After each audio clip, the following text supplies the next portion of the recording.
안녕하세요, 여러분. 저 오늘 아침에 정말 화가 났었어요. 아파트 아래층에서 층간소음 문제로 찾아오신 거예요. 제가 뭘 시끄럽게 한 것도 아닌데 의자 끄는 소리가 들린다고 하시더라고요. 저는 조심하려고 의자 밑에 패드도 다 붙였는데 말이에요. 그분이 가시고 나서 속이 뒤집어졌어요. 억울하고 화나고 마음이 불편하더라고요. 아침밥도 못 넘어가고 온종일 그 생각만 나고요. 저녁 때까지 기분이 안 좋았어요. 이렇게 스트레스 받으면 머리도 아프고 속도 안 좋고 아무것도 하기 싫어져요. 사실 요즘 스트레스 받을 일이 한두 가지가 아니에요.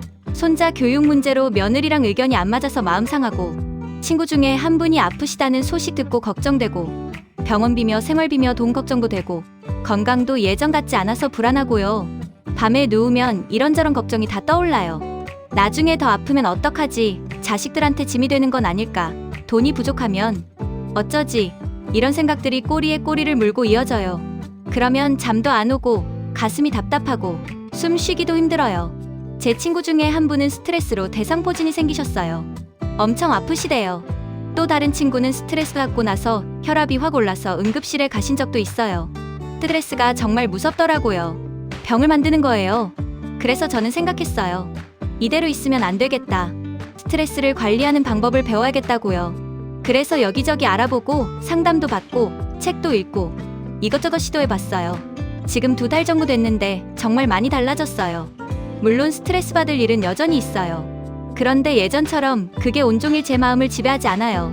빨리 툭툭 털어내고 마음을 추스릴 수 있게 됐어요. 그러니까 훨씬 편하게 살 수 있더라고요. 오늘은 제가 그동안 배우고 실천해서 효과 본 스트레스 관리 방법들을 여러분과 나누려고 해요. 저처럼 스트레스로 힘드신 분들, 마음이 무겁고 불안하신 분들, 잠 못 이루시는 분들 모두 도움이 되실 거예요. 먼저 스트레스가 우리 몸과 마음에 어떤 영향을 주는지 알아볼게요. 상담 선생님께 들은 얘기로는 스트레스를 받으면 우리 몸에서 코르티솔이라는 호르몬이 나온대요. 이게 계속 높으면 혈압이 올라가고 면역력이 떨어지고 소화도 안 되고 잠도 못 자게 된대요. 그리고 마음도 힘들어져요. 우울해지고 불안해지고 짜증도 잘 나고 집중도 안 되고요. 심하면 공황장애나 우울증까지 생길 수 있대요. 제 친구 중에도 우울증으로 약 드시는 분이 계세요. 특히 나이가 들면 스트레스에 더 취약해진대요. 회복력이 예전 같지 않으니까요. 젊었을 때는 스트레스 받아도 하룻밤 자면 괜찮았는데 지금은 며칠씩 가더라고요. 그래서 더 잘 관리해야 한대요. 하지만 좋은 소식은 스트레스를 관리하는 방법이 많다는 거예요. 약을 먹지 않고도 충분히 마음을 편안하게 할 수 있대요. 자, 그럼 이제 제가 실천한 방법들을 하나씩 알려드릴게요. 첫 번째는 심호흡이에요. 이게 정말 간단한데 효과가 좋아요. 스트레스 받을 때 우리는 숨을 얕고 빠르게 쉰대요. 그러면 몸이 더 긴장한대요. 반대로 깊고 천천히 숨을 쉬면 몸이 이완된대요. 저는 아침에 일어나서 그리고 스트레스 받을 때마다 심호흡을 해요. 방법은 이래요. 편하게 앉아서 눈을 감아요. 그리고 코로 천천히 숨을 들이마셔요. 배가 나오게 4초 동안요. 그리고 1초 멈춰요. 그 다음에 입으로 천천히 숨을 내쉬어요. 6초 동안요. 이걸 10번 정도 반복해요. 처음엔 어색했어요. 그런데 계속하다 보니까 익숙해졌어요. 그리고 정말 신기한 게 심호흡하고 나면 마음이 진짜 가라앉아요. 아까 층간소음으로 화났을 때도 심호흡을 10분 정도 했더니 마음이 많이 편해졌어요. 두 번째는 산책이에요. 걷는 게 스트레스 해소에 정말 좋대요. 특히 자연 속을 걷는 게 좋다고 해요. 저는 매일 아침 공원을 30분씩 걸어요. 나무도 보고 새소리도 듣고 바람도 쐬고요. 걸으면서 생각을 정리해요. 걱정되는 일이 있으면 이건 어떻게 해결할까 생각해 보기도 하고, 아니면 아예 아무 생각 없이 걷기만 해요. 그냥 발걸음에 집중하는 거예요. 왼발, 오른발, 왼발, 오른발 이렇게요. 산책하고 돌아오면 머리가 맑아져요. 아까 답답했던 마음이 좀 풀리고 기분도 좋아져요. 특히 햇빛을 쬐면 세로토닌이라는 행복 호르몬이 나온대요. 그래서 기분이 좋아지는 거래요. 세 번째는 취미생활이에요. 좋아하는 일을 하면 스트레스가 풀린대요. 저는 뜨개질을 해요. 뜨개질하면서 뜨개질에만 집중하면 다른 걱정이 안 떠올라요. 손을 움직이고 뜨개질 패턴을 따라가는 데 집중하니까요. 처음엔 서툴렀어요. 뜨다가 실수하면 다시 풀고 또 뜨고 그랬죠. 그런데 지금은 제법 잘해요. 손자 목도리도 떠주고 방석도 뜨고요. 완성하면 뿌듯해요. 내가 이걸 만들었구나 싶어서요. 어떤 분은 그림 그리기를 하시고, 어떤 분은 노래 부르기를 하시고, 어떤 분은 정원 가꾸기를 하세요. 뭐든 좋아요. 여러분이 좋아하는 걸 하세요. 하다 보면 시간 가는 줄 모르고 스트레스도 잊게 돼요. 네 번째는 웃기예요. 웃음이 최고의 명약이라는 말이 있잖아요. 정말 그래요. 웃으면 엔도르핀이 나와서 기분이 좋아진대요. 저는 웃긴 예능 프로그램을 봐요. 혼자서도 박장대소하면서 봐요. 처음엔 스트레스 받는데 웃긴 게 나오나 싶었어요. 그런데 억지로라도 보다 보면 웃게 돼요.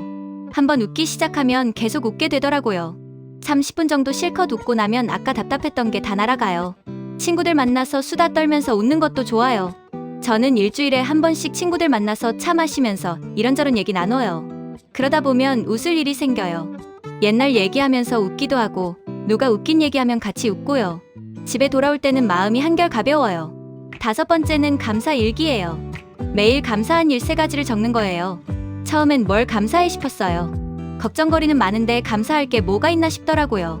그런데 억지로라도 찾다 보니까 있더라고요. 오늘 날씨가 좋았다. 손자가 전화했다. 맛있는 밥을 먹었다. 이런 것들이요. 작은 거예요. 대단한 게 아니에요. 그런데 이렇게 적다 보면 아, 나한테도 좋은 일이 있구나. 감사할 게 이렇게 많구나 싶어져요. 저는 자기 전에 수첩했어요. 오늘 있었던 좋은 일, 감사한 일 3가지를 적고 자요. 그러면 마음이 편안해져서 잠도 잘 와요. 부정적인 생각 대신 긍정적인 생각으로 하루를 마무리하는 거죠.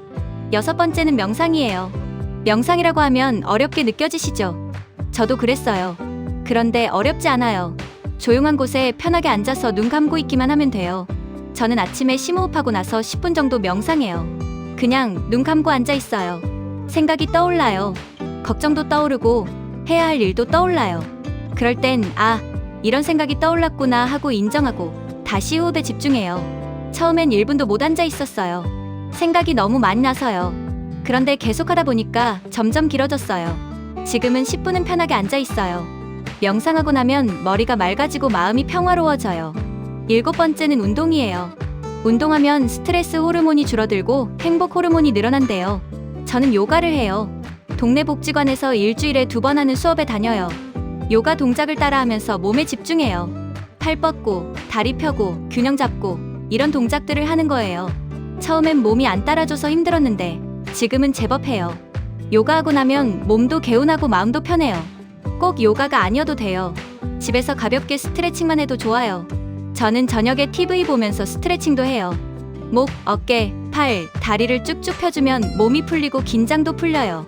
8번째는 수면이에요. 잠을 잘 자야 스트레스에 대처할 힘이 생긴대요. 잠을 못 자면 사소한 일에도 짜증나고 예민해지거든요. 저는 밤 11시에 자서 아침 6시에 일어나요. 7시간 정도 자는 거죠. 잠자기 전에는 스트레스 받을 만한 걸 안 봐요. 뉴스도 안 보고 휴대폰도 안 봐요. 대신 편안한 음악을 듣거나 가벼운 책을 읽어요. 그러면 마음이 편안해져서 잠이 잘 와요. 아침에 일어나면 개운해요. 잠을 잘 자고 일어나면 기분도 좋고 하루를 긍정적으로 시작할 수 있어요. 반대로 잠을 못 자면 아침부터 기분이 안 좋고 모든 게 부정적으로 보여요. 9번째는 사람들과의 관계예요. 혼자 있으면 생각이 꼬리를 물고 이어져서 더 우울해질 수 있어요. 사람들을 만나서 대화하면 마음이 풀려요. 저는 일주일에 2번은 친구들을 만나요. 경로당에도 가고 교회 모임에도 가고요. 사람들 만나서 이야기 나누고 차 마시고 같이 운동하고 그러면 시간도 잘 가고 외롭지 않아요. 특히 힘들 때는 친한 친구한테 털어놓아요. 요즘 이런 일 때문에 힘들어라고 말하면 친구가 들어줘요. 위로도 해주고 조언도 해주고요. 말하고 나면 한결 속이 시원해요. 혼자 끙끙 앓는 것보다 훨씬 나아요. 10번째는 현재에 집중하기예요. 우리가 스트레스 받는 이유 중 하나가 과거를 후회하거나 미래를 걱정하기 때문이래요. 그때 그렇게 하지 말걸. 나중에 이러면 어쩌지 이런 생각들이요. 그런데 과거는 이미 지나갔고 미래는 아직 안 왔어요. 우리가 살 수 있는 건 지금 이 순간뿐이에요. 그래서 지금에 집중하려고 노력해요. 지금 하는 일에 집중하는 거예요. 설거지할 때는 설거지에만 집중해요. 물 온도를 느끼고 그릇 닦는 소리를 듣고 비누 냄새를 맡고요. 걱정이 떠오르면 지금은 설거지하는 시간이야 하고 다시 설거지에 집중해요. 밥 먹을 때도 밥에만 집중해요. 음식 맛을 느끼고 씹는 느낌을 느껴요. 이렇게 현재에 집중하면 걱정할 시간이 없어요. 그리고 지금 이 순간을 더 풍요롭게 느낄 수 있어요. 11번째는 완벽주의 버리기예요. 많은 분들이 완벽하게 하려고 해서 스트레스 받으세요. 이렇게 해야 해. 이 정도는 해야지. 이런 생각들이요. 그런데 완벽한 건 없어요. 저도 예전엔 뭐든 완벽하게 하려고 했어요. 집안도 깨끗해야 하고 음식도 맛있게 해야 하고 손자들한테도 완벽한 할머니여야 한다고 생각했어요. 그러니까 늘 부족한 것 같고 스트레스 받았죠. 지금은 이 정도면 됐다고 생각해요. 집안이 조금 어질러져도 괜찮아요. 음식이 완벽하지 않아도 먹을만 하면 돼요. 손자들한테 가끔 짜증내도 괜찮아요. 나도 사람이니까요. 완벽하지 않아도 괜찮다고 생각하니까 훨씬 편해졌어요. 스스로에게 관대해지니까 마음의 여유가 생겼어요. 12번째는 거절하기예요. 하기 싫은 일을 억지로 하면 스트레스 받아요. 그런데 우리는 남한테 미안해서, 거절하기 미안해서 억지로 하는 경우가 많아요. 저도 그랬어요. 친구가 어디 가자고 하면 피곤해도 따라갔어요. 며느리가 손자 봐달라고 하면 몸이 안 좋아도 봐줬어요. 그러니까 늘 지치고 스트레스 받았죠. 지금은 안 될 때는 안 된다고 말해요. 미안한데 오늘은 몸이 안 좋아서 못 갈 것 같아. 이번엔 손자 봐주기 힘들어. 다음에 봐줄게 이렇게요. 처음엔 미안하고 불편했어요. 그런데 막상 말하고 나니까 상대방도 이해해 주더라고요. 거절할 수 있게 되니까 제 시간이 생겼어요. 쉬고 싶을 때 쉬고 하고 싶은 걸 할 수 있어요. 그러니까 스트레스가 훨씬 줄었어요. 13번째는 긍정적인 말하기예요. 우리가 하는 말이 우리 마음에 영향을 준대요. 부정적인 말을 많이 하면 마음도 부정적이 되고 긍정적인 말을 하면 마음도 긍정적이 된대요. 저는 이제 긍정적으로 말하려고 노력해요. 나는 안 돼가 아니라 나는 할 수 있어. 이건 너무 힘들어가 아니라 좀 힘들지만 해볼 만해. 이렇게요. 아침에 거울 보면서 오늘도 좋은 하루가 될 거야 라고 말해요. 처음엔 어색했어요. 그런데 계속하다 보니까 정말 하루가 좀 더 좋아지는 것 같아요. 마음가짐이 달라지니까요. 14번째는 비교하지 않기예요. 남과 나를 비교하면 스트레스 받아요. 저 사람은 좋아 보이는데 나는, 내 친구는 자식들이 잘 사는데 우리 애들은, 이런 생각들이요. 그런데 남의 삶은 겉으로 보이는 게 다가 아니에요. 저 사람도 저 사람 나름의 고민이 있어요. 우리는 각자 다른 삶을 사는 거예요. 비교할 필요가 없어요. 저는 이제 남과 비교 안 해요. 대신 과거의 나와 지금의 나를 비교해요. 작년보다 건강해졌네. 예전보다 마음이 편해졌네. 이렇게요. 그러면 스스로 발전한 게 보여서 뿌듯해요. 15번째는 자연과 교감하기예요. 자연 속에 있으면 마음이 편안해진대요. 나무를 보고 꽃을 보고 하늘을 보면 스트레스가 풀린대요. 저는 주말에 가끔 등산을 가요. 높은 산은 힘들어서 동네 뒷산이요. 천천히 올라가면서 나무도 만져보고 새소리도 듣고 바람도 느껴요. 정상에 올라가서 내려다보면 마음이 탁 트여요. 집에서도 화분을 키워요. 매일 물 주고 입 닦아주고 자라는 걸 보면 기분이 좋아요. 작은 생명을 돌보는 게 치유가 되더라고요. 16번째는 음악 듣기예요. 음악이 마음을 진정시켜준대요. 슬플 때는 슬픈 음악을, 기운 없을 때는 신나는 음악을 들으면 좋대요. 저는 클래식 음악을 좋아해요. 조용하고 부드러운 음악을 들으면 마음이 평화로워져요. 저녁에 명상할 때나 잠들기 전에 들어요. 옛날 노래도 좋아요. 제가 젊었을 때 들었던 노래들을 들으면 그때 생각이 나면서 기분이 좋아져요. 가끔은 혼자 따라 부르기도 해요. 크게 노래 부르면 스트레스가 풀려요. 17번째는 글쓰기예요. 마음속 생각을 글로 쓰면 정리가 된대요. 저는 일기를 써요. 오늘 있었던 일, 느낀 감정, 생각을 적어요. 특히 화나거나 속상할 때 글을 써요. 막 쓰는 거예요. 오늘 아래층 사람 때문에 정말 화났다. 억울했다. 나는 조심하고 있는데. 이렇게요. 마음속 감정을 글로 쏟아내면 속이 좀 풀려요. 다 쓰고 나면 좀 더 객관적으로 볼 수 있어요. 내가 이렇게 화가 났구나. 이 부분이 억울했구나. 이런 게 보여요. 그러면 어떻게 해결할지도 좀 더 명확해져요. 18번째는 봉사활동이에요. 남을 돕는 일을 하면 보람을 느끼고 스트레스가 줄어든대요. 저는 한 달에 한 번 복지관에서 봉사활동을 해요. 도시락 만들어서 어려운 어르신들께 배달하는 일이에요. 제가 만든 음식을 드시고 고맙습니다라고 하실 때 정말 뿌듯해요. 내가 누군가에게 도움이 되는구나 싶어서요.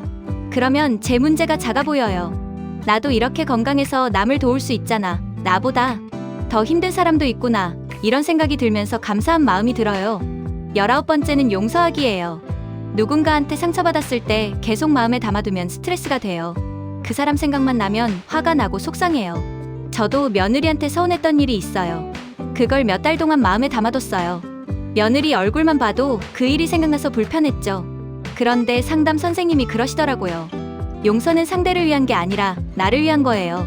마음에 담아두는 게 나만 힘들어요라고요. 그 말을 듣고 생각했어요. 맞아. 내가 왜 이러고 있지? 그래서 마음속으로 용서했어요. 그때는 며느리도 힘들었을 거야. 이해하자고요. 그랬더니 마음이 한결 가벼워졌어요. 20번째는 전문가의 도움 받기예요. 혼자 힘들면 전문가한테 도움을 받는 게 좋아요. 저도 처음엔 망설였어요. 내가 상담을 받아야 할 정도인가? 사람들이 뭐라고 하면 어쩌지? 이런 생각이 들었거든요. 그런데 용기 내서 복지관 상담실에 갔어요. 상담 선생님이 제 얘기를 들어주시고 조언도 해주시고 스트레스 관리 방법도 알려주셨어요. 그게 정말 도움이 됐어요. 혼자 끙끙 앓는 것보다 훨씬 나았어요. 만약 우울하거나 불안한 증상이 2주 이상 계속되거나 일상생활이 힘들거나 자해나 자살 생각이 들면 꼭 정신건강의학과에 가보세요. 부끄러운 일이 아니에요. 마음도 몸처럼 아플 수 있고 치료받으면 좋아질 수 있어요. 여러분, 오늘 제가 말씀드린 내용 정리해 볼게요. 심호흡, 산책, 취미생활, 웃기, 감사일기, 명상, 운동, 수면, 사람들과의 관계, 현재에 집중하기, 완벽주의 버리기, 거절하기, 긍정적인 말하기, 비교하지 않기, 자연과 교감하기, 음악 듣기, 글쓰기, 봉사활동, 용서하기, 그리고 전문가의 도움 받기. 이 20가지 중에서 여러분께 맞는 것부터 하나씩 실천해보세요. 저도 처음엔 한두 가지부터 시작했어요. 심호흡이랑 산책부터 했고 그게 익숙해지니까 하나씩 더 추가했어요. 지금은 거의 다 실천하고 있어요. 물론 매일 완벽하게 하진 못해요. 어떤 날은 바빠서 못할 때도 있어요. 그래도 괜찮아요. 다음날 다시 하면 되니까요. 중요한 건 꾸준히 하는 거예요. 하루 이틀로는 바로 변하지 않아요. 그런데 한 달, 2달 계속하다 보면 분명히 달라져요. 저도 2달 전하고 지금하고 완전히 달라요. 예전엔 작은 일에도 하루 종일 마음 아파했는데 지금은 빨리 털어낼 수 있어요. 걱정도 줄었고 불안도 줄었어요. 밤에도 잘 자고 아침에 일어나면 기분이 좋아요. 하루하루가 훨씬 편안해졌어요. 그리고 신기한 게 제가 편안해지니까 주변 사람들도 편해하더라고요. 예전엔 제가 스트레스 받아서 가족들한테 짜증내고 그랬는데 지금은 덜 그래요. 그러니까 집안 분위기도 좋아지고 가족 관계도 좋아졌어요. 여러분께도 꼭 말씀드리고 싶어요. 스트레스는 피할 수 없어요. 살다 보면 힘든 일은 계속 생겨요. 그런데 그걸 어떻게 받아들이고 어떻게 대처하느냐는 우리가 선택할 수 있어요. 똑같은 일이 생겨도 어떤 사람은 며칠씩 괴로워하고 어떤 사람은 금방 털어내요. 그 차이가 바로 스트레스 관리예요. 우리도 배우고 연습하면 잘 털어낼 수 있어요. 그리고 스트레스를 완전히 없앨 순 없어요. 약간의 스트레스는 오히려 우리를 긴장하게 하고 활력을 준대요. 중요한 건 스트레스가 우리를 지배하지 않게 하는 거예요. 우리가 스트레스를 관리하는 거죠. 마지막으로 제가 가장 중요하게 생각하는 건 자신에게 친절하기예요. 우리는 다른 사람한텐 친절한데 자신한텐 가혹해요. 나는 왜 이것밖에 못해? 나는 왜 이렇게 약해? 이렇게 자책하죠. 그러지 마세요. 자신한테 친절하세요. 오늘 힘들었지? 그래도 잘했어. 실수해도 괜찮아. 다음엔 더 잘하면 돼. 이렇게 자신을 위로하고 격려하세요. 내 편은 나밖에 없어요. 혹시 오늘 스트레스 받는 일이 있으셨나요? 그럼 지금 당장 심호흡 한번 해보세요. 눈 감고 천천히 숨 들이마시고 천천히 내쉬세요. 그것만으로도 조금은 편안해질 거예요. 그리고 오늘 하루 중 감사한 일 하나를 떠올려 보세요. 아주 작은 것도 괜찮아요. 날씨가 좋았던 것, 맛있는 밥을 먹은 것, 친구가 전화한 것, 뭐든지요. 그러면 마음이 조금 따뜻해질 거예요. 여러분, 우리 나이에도 행복할 수 있어요. 스트레스 없이 편안하게 살 수 있어요. 포기하지 마시고 오늘부터 하나씩 실천해보세요. 분명히 달라질 거예요. 제 이야기가 여러분께 도움이 됐으면 좋겠어요. 혹시 여러분만의 스트레스 해소법이 있으시면 댓글로 나눠주세요. 이렇게 하니까 좋더라. 이 방법이 효과적이더라. 이런 경험들을 공유하면 서로 도움이 되잖아요. 그리고 이 영상이 도움이 되셨다면 좋아요도 눌러주시고 주변에 힘들어하시는 분들께도 공유해주세요. 우리 모두 스트레스 없이 편안하게 살아요. 오늘도 마음 편한 하루 보내시고 작은 것에도 감사하며 자신에게 친절하세요. 다음에 또 좋은 정보로 찾아뵐게요. 감사합니다.